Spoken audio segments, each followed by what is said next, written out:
Joe Ruegsegger, co-founder at Squeegee Squad. Thanks so much for joining us on Franchise Findings. Yeah, thanks for having me. Good to meet you. So, Joe, we both have brothers named Jack. He's also my co founder. We've had the business 9 years. You've had your business together 25 years. Can you walk us through some of those humble beginnings, starting in your parents' basement of starting what is now Squeegee Squad? Yeah, when I was just going into college and my brother Jack was just getting out of college, I was back in '99, and we had dabbled in window cleaning a little bit with some commercial storefronts and things like that, and realized that the residential window cleaning niche was pretty good, and it wasn't hard for us at all just to go knock on a couple doors in some neighborhoods and say, hey, I'm Joe from the Squeegee Squad. We're doing some work in the neighborhood. Here's my card. Can we give you a free quote for window cleaning? And people love that. A few door slams, but for the most part, it's a service that is not horribly expensive, and people need it, and they need it regularly. So we kind of caught on to that pretty early on, and essentially started out with an old 1984 Ford Thunderbird, and we sold, back in '99. What is that? 16 years old car, rusty. Put some ladders on top and strapped some bungees to it. And it was just Jack and I in the spring. And then by the fall, we had like 5 different friends working for us, and kept recruiting. By the next year, 2000 into 2001, we kind of found the need to get an office and get out of the parents' basement. And so we did that. We probably had by 2003, 12, 13, 14 vehicles, a big crew of guys coming in and girls, and we just kind of started growing. I mean, we're both college grads, business degree.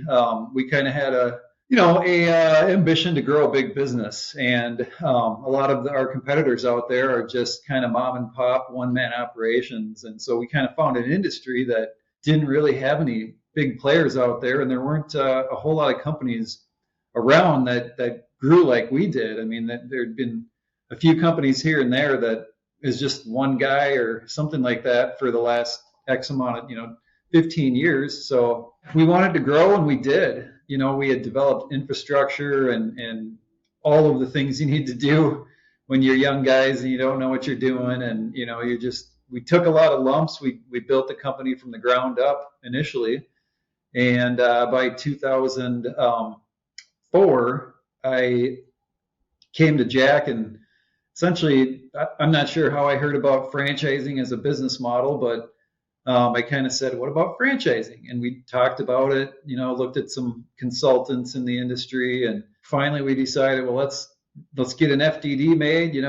We found an attorney, we hired a consultant, kind of gave us a crash course in how to franchise your business. And little did we know, my brother always tells the story, Jack. He says, yeah, I told my wife, we're finally ready to franchise our FDD. Don't call me. I'm going to be busy all day on the phone because people are going to come. They want to buy a franchise. And of course, nothing happened that day once we launched the franchise. And it's growing a national franchise. We kind of learned is not as easy as just simply, getting your legal ducks in a row. You have to prove it out. You have to prove the model. So that was kind of the start of getting into franchising right there. How'd you find your first franchisee? Do you remember? Well, the first franchisee was his name is Joe Antonello, and he's still in the system. He's a good friend. He's become a business partner in the franchise itself. I was actually out hanging Christmas lights on a customer's tree one day, and yeah, I've done a lot of work. And back then, I still did it. We're still running the company, and that was one of the services that we did that I kind of held on to. I'm like, oh, this customer really likes her tree. I got to go do it myself. Anyways, kind of a little bit more or less delegation for me. That's where we kind of complement each other. Jack's really good at delegating and sales, and I'm more like training and systems and have a hard time, micromanaging. Anyways, back to the how did we find the first franchisee? Basically, I was out at a customer's house, and we had sent out a newsletter to our customer base, and it said, hey, we're franchising. We changed our name to Squeegee Squad, and the customer heard about us, and they saw the newsletter, and I talked to them, and they said, wow, that was I heard you guys are franchising. We love you guys. We love having you out here. This would be great for my son.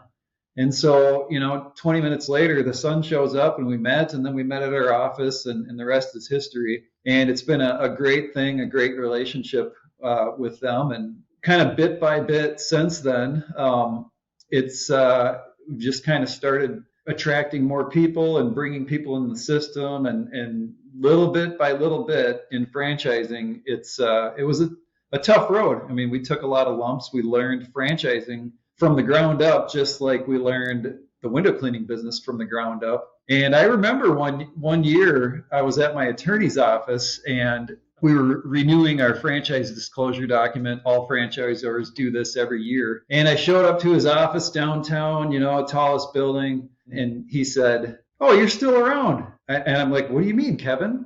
He's like, "Oh, a lot of my new clients, they crash and burn." And I'm like, "What?"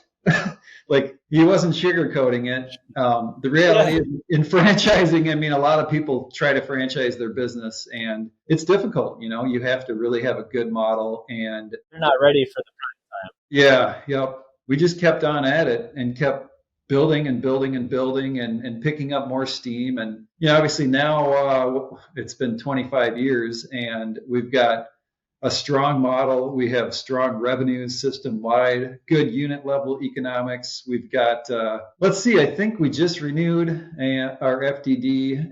That's in process. And I think our latest numbers are at 70 units, and we're adding more. So we've got a lot of great people in the system. It's still, it's like a family feel in the business, where all of the franchise owners, we're friends. We see each other at our yearly convention. We're texting each other on our phones. We talk every day, direct access right to us. It's not such a big company where we have layers of management with people supporting our franchise owners that have never even run the business before. It's direct access. And now we have great staff too, where it's, we've got a lot of good people that are supporting the franchise owners. So we've come a long way, and we've got a really strong model, and we've got franchise owners doing over $1 million in revenues, scaling up and growing. So we're having a lot of fun. We've got just a great group of people in the system, and that's kind of where we're at. We've got a lot of white space still, just a lot of open markets that we haven't even gotten into. The best is yet to come, but we've built a really good foundation over the last 25 years. So it's been a fun business for us so far. And then I can only imagine COVID was in some ways helpful in terms of your business, as that was the first time I paid for professional window cleaning. I think the second month of COVID, I'm working from home, and I start noticing things around the house, and I notice I can't clearly see out the window. Yeah, that's funny you say that. And when that first happened in spring, I think it was April, April, they kind of shut everything down with COVID. And I remember getting a phone call from a franchise owner, Marcelo. He's in Florida. He's actually an E2 visa person that came in from Brazil. He called me up one day. He's like, "Joe, did you hear there's a pandemic? They just declared it a pandemic." He was really concerned about it. Yeah, I'm kind of hearing this too. And then, weeks later, they shut stuff down. And then probably a month after all of that stuff went down, April, May, I got a call from another franchise owner, and everybody's worried, like, what's going to happen to business? We were no different. Like, what's going on here? And I got a call from another franchise owner in Illinois, and he's like, "Joe, it's the strangest thing. I don't even know what's going on here, but I'm getting all these calls to clean windows. Like, people want me to come inside their house." I'm like, "That's great, man. That's same thing for everybody else. Like, this is crazy." We were kind of classified as a, what do you call it? A required, or one of those services that are still allowed to do it, window cleaning, an essential service.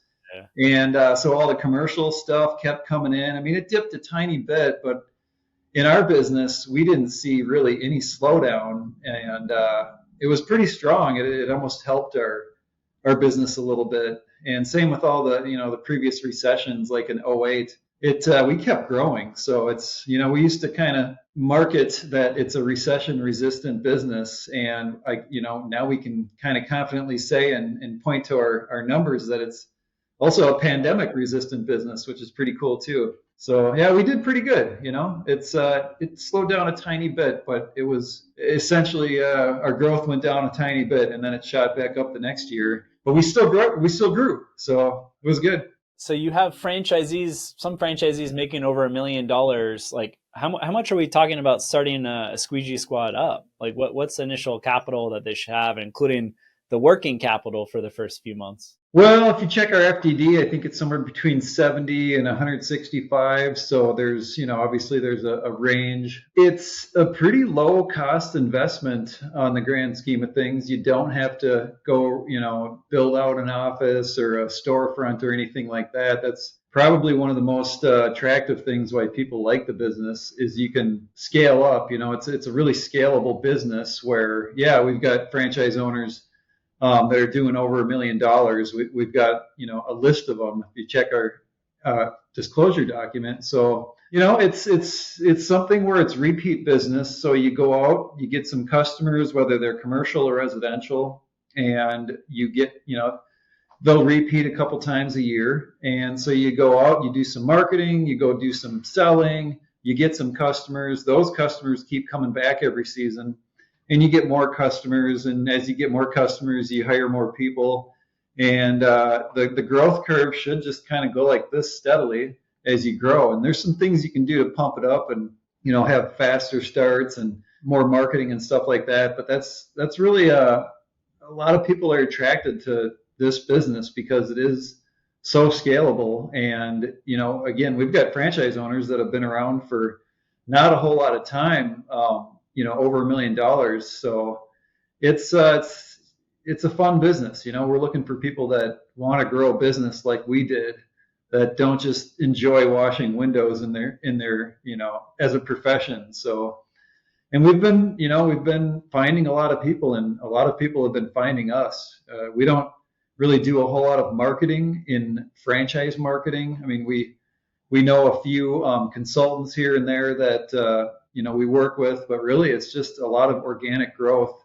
People hear about Squeegee Squad somehow, and they start searching, and they want to start a business, and they find us. So yeah, it's kind of going off on a tangent there, but it's a pretty low startup cost. Oh, good. And that kind of leads into my next question. You mentioned, growth. You want, I imagine you want franchisees that have a growth mindset. What other attributes are you looking for in a prospective franchise owner? Good question. It's not a business that really requires a whole lot of skill.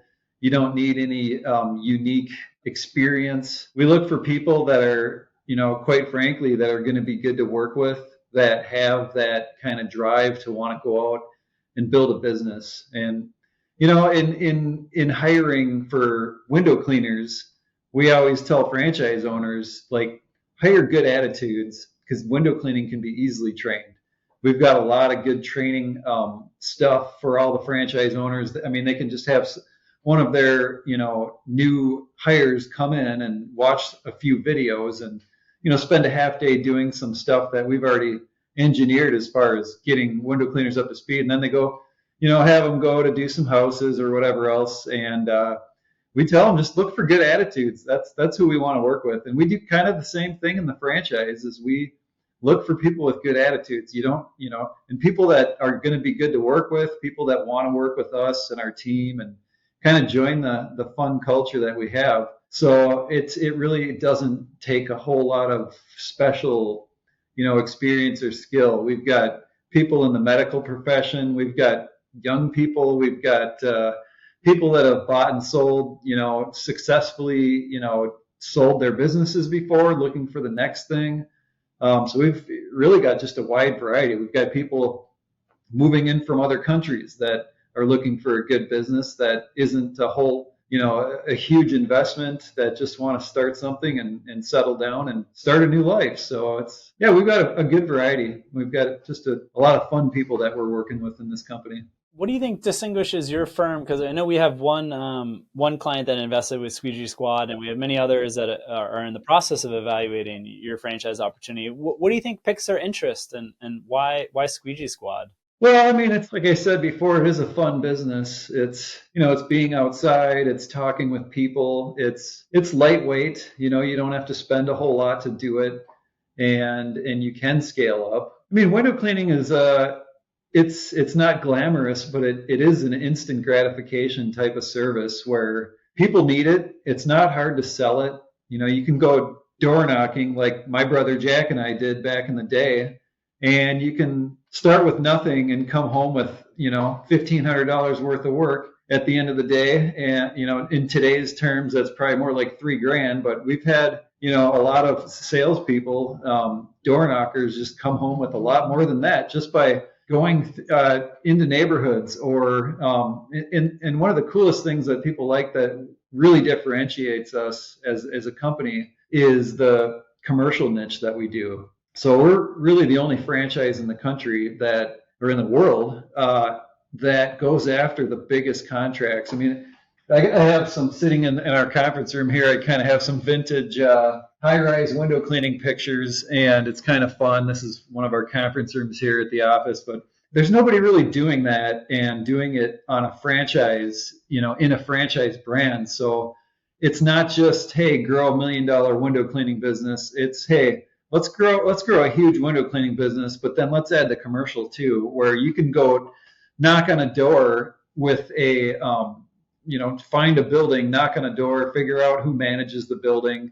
Usually it's somebody right there on site. Go talk to them, bring them some donuts, and you could land $100,000 a year relationship right there just in one contact. So when you start getting into the bigger commercial accounts, it really opens up the door to huge revenues, and that's why we've got franchise owners running $1 million plus businesses, and it's just so scalable when you get into that. Yeah, Jack, my brother, kind of helped nurture the company into the decision of getting into the commercial niche back in 2007, still earlier on in our development. So we couldn't find anybody to teach us how to do that. Our competitors, it's not like they're going to teach us how to run a business. So we had to figure that out on our own as well, and we did.